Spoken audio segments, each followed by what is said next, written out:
Guys welcome back to my vlog. कैसे हैं आप सब? आई होप आप सब अच्छे होंगे। मैं तो ठीक नहीं हूँ, मेरी तबीयत सही नहीं है। आज का वीडियो एक मोटिवेशन पर होने वाला है। एक्चुअली एक इंसिडेंट हुआ हमारे साथ कि I am a BSc nursing student और मैं एक हॉस्पिटल में इंटरव्यू देने के लिए गई। सो इंटरव्यू देने के लिए गई तो ऑब्वियस एमडी वगैरह ही इंटरव्यूज़ लेते हैं वहाँ पे। तो ओपनिंग थी, नया सेटअप था एक उसका हॉस्पिटल का, मल्टी स्पेशलिस्ट हॉस्पिटल लाइक, ठीक है। तो मैंने सोचा कि चलो अपन इंटरव्यू देते हैं, if we are selected there so try करेंगे जॉब करने का वहाँ पे।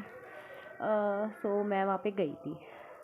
हुआ क्या कि उन्होंने मुझे बुलाया तो मैं चली गई वहाँ पे। जाने के बाद में like sitting position, I thought कि मेरी गलती थी, आई न्यू अबाउट दैट कि मेरी गलती थी। बिकॉज़ चेयर पे आप एक अगर रिस्पेक्टेड पर्सन के सामने बैठ रहे हो तो ऑब्वियस है कि आपको थोड़ा सा मैनरफुल होना पड़ेगा। बट मैं बैठी थी तो मेरा एक पैर दूसरे पैर के ऊपर रख के जैसे जनरल अपन बैठते हैं, मैं वैसे बैठ गई। बिकॉज अपने लोगों को एक आदत होती है उस टाइप की। सो आई थिंक कि ठीक है चलो, and I can't remember it कि ऐसे नहीं बैठना है। सो ओके मैं बैठ गई वहाँ पे। उन्होंने ऐसे इंटरव्यू लिया। सो वहाँ पे एक और पर्सन था जो इंटरव्यू में था। तो ही सेड में कि आप ऐसे इंटरव्यू देने आए हो, आप मजाक नहीं चल रहा है, सो प्लीज़ आराम से बैठिए। तो आई लिटरली रियलाइज्ड कि यस यस ऑफ कोर्स सही से ही बैठना चाहिए। तो मैंने तुरंत मतलब अपना पोजीशन चेंज कर लिया। सो मेरा ही एक फ्रेंड, मेरी क्लासमेट वहाँ पे काम करता है, जो कि बताना तो नहीं चाहिए पर फिर भी मतलब कि एक ऑब्सेस, मतलब एक इतना अजीब सी फीलिंग आ रही है, इसलिए मैं बता रही हूँ कि लिटरली फर्स्ट ईयर में उसके 4 बैक हैं, सेकेंड ईयर में उसके इतनी सारी बैक हैं, मतलब उसने 2-4 एग्ज़ाम्स क्लियर किए हैं हमारे साथ में रह कर के। वो वहाँ पे जॉब कर रहा है, उसको उन्होंने जॉब दे रखी है। इट में से वो नहीं है कि अच्छी बात है कि उसने काम कर रहा है, वो देखो मुझे उससे कोई भी प्रॉब्लम नहीं है। बट उसने मतलब मेरा रिज्यूम वगैरह ले लिया, सब बात फाइनल हो गई कि that we give you this salary and approx this timings and ठीक है। तो मेरे से कहते हैं कि हम आपको बाद में बुलाएंगे। मैंने ओके, अगर जैसे हम लोग आपको कॉल कर देंगे आपको जब हमें बुलाना होगा जब। मैंने ओके ठीक है। उसके बाद में मेरे को 4-5 दिन बाद में मतलब जो मेरा क्लासमेट है वो मेरे दूसरे क्लासमेट को कहता कि ये वहाँ पे जाके इस तरह से बैठी, इस वजह से इसको जॉब, मतलब उसने मना कर दिया एमडी ने कि उसको जॉब नहीं देंगे एंड एक्स्ट्रा ऐसे वैसे। तो मैं ये पूछना चाहती हूँ उनसे कि आपके लिए क्या मायने रखता है, सिटिंग पोजीशन और द वर्क, कि हम अब कैसा काम करेंगे या हमें कितना नॉलेज है, क्या आप लोगों के लिए क्या मैटर करता है? एज अ नर्सिंग स्टाफ मेरे हिसाब से तो अगर मुझे काम आता है, अगर मैं काम करने में अच्छी हूँ, तो आपको मुझे मेरे काम के हिसाब से जज करना चाहिए, ना कि आपके हिसाब से कि मैं कैसे बैठी हूँ आप उसी हिसाब से जज करोगे। देखिए गलती सब हर इंसान से होती है। If you are in on big position, I respect it, मैं उसकी बहुत इज्जत करती हूँ कि आप एक बड़ी पोजीशन पे हैं, बट प्लीज़ इस तरह से रिएक्ट ना करें। क्योंकि मेरे जैसे काफ़ी सारे ऐसे स्टूडेंट्स हैं, काफ़ी सारे ऐसे लोग हैं जो इन माइनर माइनर सी चीज़ों के वजह से जॉब नहीं कर पाते हैं।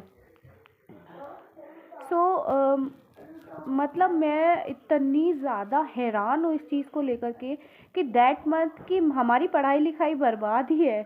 मतलब जो वो इंसान जिसको नॉलेज, हालांकि काम करते करते उसको एक लॉन्ग एक्सपीरियंस हो चुका है, बट डजेंट मैटर, उससे कोई फ़र्क नहीं पड़ता है क्या कि आपकी पढ़ाई में कितना मतलब आपने एग्ज़ाम्स को मतलब क्लियर किया है नहीं किया है।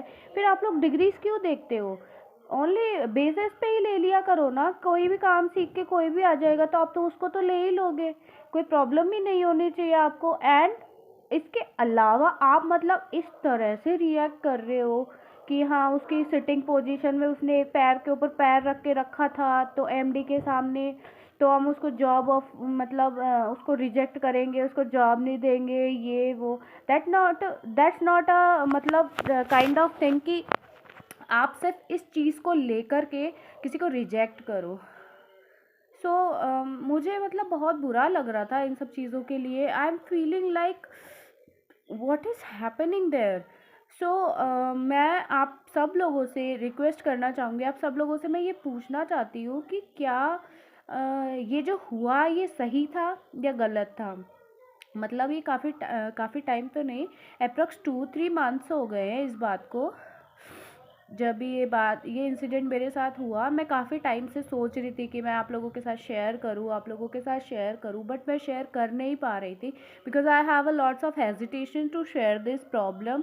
बिकॉज हो सकता है कि मेरी इस बात से उन लोगों को बहुत ज़्यादा अफेक्ट हो या फिर मेरी फ्रेंड को अफेक्ट हो। मैं नहीं चाहती हूँ कि मेरे फ्रेंड के ऊपर किसी भी तरह का कोई दबाव बने इस बात की वजह से, because he is earning, that's very good for her. End of course मतलब मैं सिर्फ ये कहना चाहती हूँ, अगर ये मैसेज किसी को भी मिलता है तो मैं एक मैसेज देना चाहती हूँ कि आप किसी को एज अ सिटिंग पोजीशंस पे या उसके बॉडी स्ट्रक्चर पे या उसके किसी भी चीज़ पे उसको मतलब जज ना करें। आप अगर उसकी क्वालिटीज़ नहीं देख सकते हो देन डू नॉट जज anyone. How can you जज a people while sitting? how this is not good। तो मुझे मतलब इतना बुरा लग रहा है लिटरली कि मैं सोच रही थी कि वाओ मैन, मतलब अगर एक बड़ी पोजीशन पे कोई है तो अगर आप उसके सामने अपनी सिटिंग गुड नहीं रखोगे, आपको बोलना नहीं आता। Many peoples are shy in their nature. Most of the people, I think girls are more than boys have shy nature. So इसका मतलब ये है कि किसी भी लड़की को तो काम मिलेगा ही नहीं, राइट। काफ़ी बार ऐसा होता है कि हमारे फैमिली में the issues are always there with the families. तो अपना माइंड कभी कभी ऐसा होता नहीं है कि स्थिर होता है, हो सकता है कि हम भूल जाएं, कुछ चीज़ें ऐसी होती हैं। तो बड़े लोगों का मतलब बड़ा प्रोफेशन में बड़ा होने का मतलब ये नहीं है कि आप बाय प्रोफेशन बड़े हो, एमडी हो या कुछ भी हो तो आप आपसे छोटों की रिस्पेक्ट नहीं करोगे या फिर उनको जज करोगे, एनीथिंग एल्स।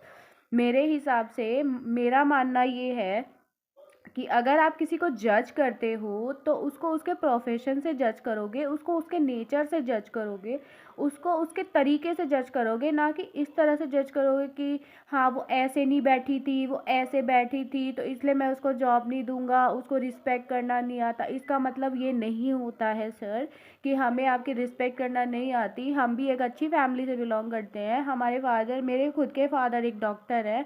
सो मैं आपको लगता भी है क्या कि मैं ऐसे रिस्पेक्ट नहीं करूँगी? हो सकता है कि मैं मानती भी हूँ, एडमिट भी कर रही हूँ कि मेरी गलती है, बट मेरी गलती इतनी भी बड़ी नहीं है कि आप उस चीज़ को एक जस्टिफिकेशन दे दे कि यार मैं तो इसी वजह से उसको जॉब नहीं दे रहा।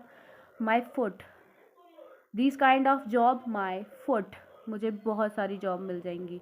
मुझे आप लोग आपके जैसे हॉस्पिटल में काम करना भी नहीं है जहाँ पे आप अपने मतलब जूनियर्स की रिस्पेक्ट भी नहीं कर सकते। आपको यही नहीं पता कि कौन काबिल है कौन काबिल नहीं है। विदाउट जजिंग दैम आप तो बस कि हाँ कुछ भी बोले जा रहे हो, करे जा रहे हो। और जिस बंदे ने मुझे अप्रोच किया था, जो उसको खुद को कुछ नहीं आता, सिर्फ बाइल एक्सपीरियंस है उसको कि उसको आपने बस सिर्फ एक्सपीरियंस बेसिस पे रख रखा है। अदरवाइज स्टडीज़ में ही got zero, that you got it. So जो लोग मेरा ये वीडियो देख रहे हैं, प्लीज़ कमेंट मी कि जो मैंने बोला वो सही है। अगर मैं जो कह रही हूँ वो सही है तो प्लीज़ कमेंट कीजिए। आप लोगों के जैसे कमेंट्स आएंगे तो मैं उनका आंसर्स भी करूँगी। And thank you for the watching videos. If video से पसंद आए तो सब्सक्राइब करें, लाइक करें, शेयर करें और बेल आइकन को दबाना ना भूलें। Bye bye, see you. फिर मिलेंगे नेक्स्ट वीडियो में इसी तरह की कोई मोटिवेशनल स्टोरी लेके। Thank you, have a good day.